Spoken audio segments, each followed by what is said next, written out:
Vamos a aprender las 4 leyes de la termodinámica y sus conceptos, así que prepárate. Así que los primeros conceptos que tenemos que repasar es qué es el calor. Recordemos que el calor es energía en tránsito. Esta energía en tránsito se da por la diferencia de temperatura entre un sistema o dos cuerpos. Por eso tiene la ecuación, es muy bonita, Q, que es de calor, es igual a la masa, más por el índice calorífico, que es cuánto calor puede almacenar para cambiar de temperatura por el delta de la temperatura. Definamos qué es la temperatura, es como el promedio que existe de la energía cinética de sus partículas, o sea, qué tanto se mueven. El trabajo es la energía transferida, es casi igual que el calor, es la energía transferida entre un sistema y su entorno. Por eso su ecuación es una integral de la presión y el volumen inicial versus el volumen final. Se dice que si el volumen final es mayor que el volumen inicial, el sistema está ejerciendo presión sobre su entorno, pero si el volumen final es menor que el inicial, el entorno está ejerciendo presión o trabajo sobre el sistema. Un concepto importante que debemos de conocer es que la entropía mide el desorden o la cantidad de información faltante, lo que significa que entre más entropía haya, más desorden hay y más microestados van a existir. Esto es importante porque marca algo que se llama la flecha espaciotemporal y la irreversibilidad del tiempo. Es un concepto que vamos a ver más adelante. Vamos a ver la K, que acá significa la constante de Boltzmann, así que siga viendo. Después de entender qué es el calor, la temperatura, el trabajo y la entropía, vamos a entrarnos en las leyes como tal. La ley cero es muy fácil porque dice que es la ley de la transitividad del equilibrio térmico, lo que indica que si A está en equilibrio con B, pues A está en equilibrio con C, lo que indica que A, B y C están en equilibrio como tal. Es una ley muy fácil y es bastante aplicable. Aquí se aplican los termómetros y en otros aspectos. Vamos a ver la primera ley, ¿sí? La ley cero, no es la ley 1, sino es la ley cero. Vamos para la primera ley que dice la conservación de la energía. Acá hay un concepto importante que es energía interna del sistema. La energía interna del sistema es el calor menos el trabajo que está ejerciendo, lo que indica que podríamos ver que la energía interna de un sistema está relacionada hacia la energía cinética y la energía potencial, que el trabajo es la energía y que depende de los macro o que afecta a los macroestados de o las como las macroreferencias o las características macro del sistema, como la temperatura, la presión y el volumen. Recordemos que la Q es la energía, es el calor. Recordemos que todo esto está en joules, ¿listo? Y que la energía o el calor es la transferencia de energía gracias al delta de T o a los cambios de temperatura. ¿Dónde se aplica esto? Motores térmicos, en el calor, en trabajo, ¿sí? En la refrigeración, en turbinas y en compresores. Así que ya sabes que la primera ley es basada en la sumatoria de lo que entra debe ser igual a la sumatoria de lo que sale. Por eso se conserva la energía, pero en diferentes estados. ¿Listo? Así que siga viendo.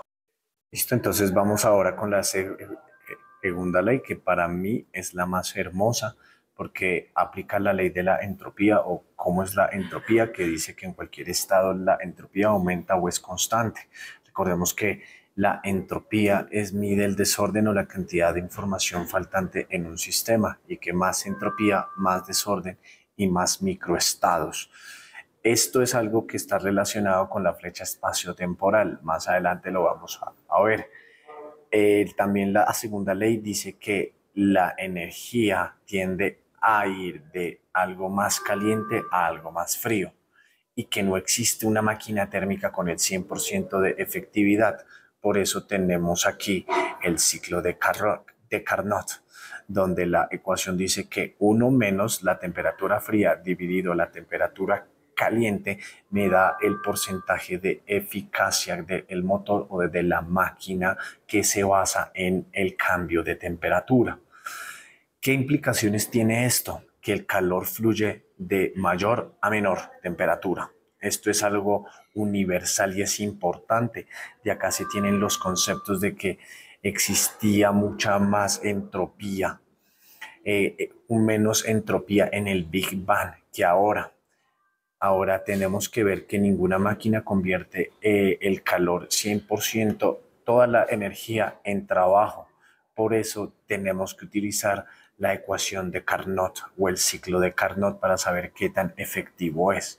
En términos generales podemos ver que la entropía es de dos tipos, es reversible o es irreversible.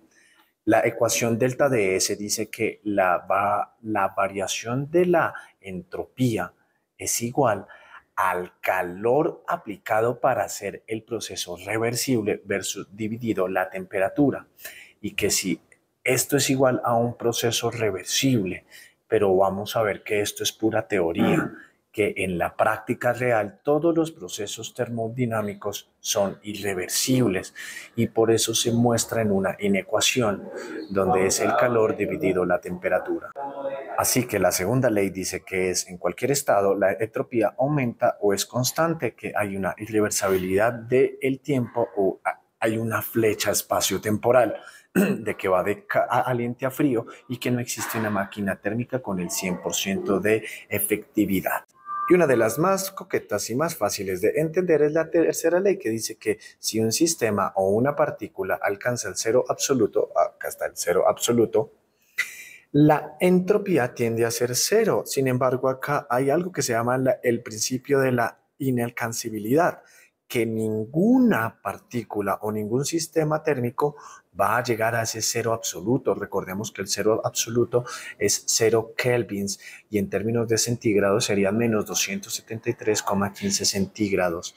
Esto es pura teoría porque tenemos ecuaciones de que el límite cuando la temperatura tiende a cero de la entropía es cero. Sin embargo, esto es teórico porque se necesitarían son infinitos pasos para llegar a ese estado. Y también tenemos que recordar que existe la incertidumbre de Heisenberg, que dice que tú no puedes tener o hallar el momento o el espacio exacto donde va a estar una partícula. Y recordemos que esta tercera ley dice que si cogemos una partícula y la dejamos en cero, que no tenga energía cinética ni potencial, que esté quieta, esto estaría violando el principio de incertidumbre de Heisenberg porque podríamos hallar el espacio, el espacio exacto y el momento de una partícula. Así que nosotros teóricamente nunca podríamos llegar al cero absoluto. Esto tiene muchas aplicaciones, sobre todo en el campo de la criogénica. Recordemos que la criogénica es la parte de la física que estudia los estados de materia, casi los estados cuánticos unos como en la superconductividad, la superfluidez, la y muchos otros estados como las materias, como la materia degradada y otro tipo de concepto un poco más avanzado. En términos generales, la tercera ley de la termodinámica dice que si llegamos a un punto cero absoluto de temperatura, la entropía será cero, lo que indica que la energía cinética y la energía potencial serán cero y el calor interno o la energía interna del sistema sería cero. Esto se aplica sobre todo en la cosmología para saber cómo éramos en el Big Bang y en el Big Crunch. Así que si te ha gustado ya sabes qué tienes que hacer, dale like y nos vemos en el siguiente video.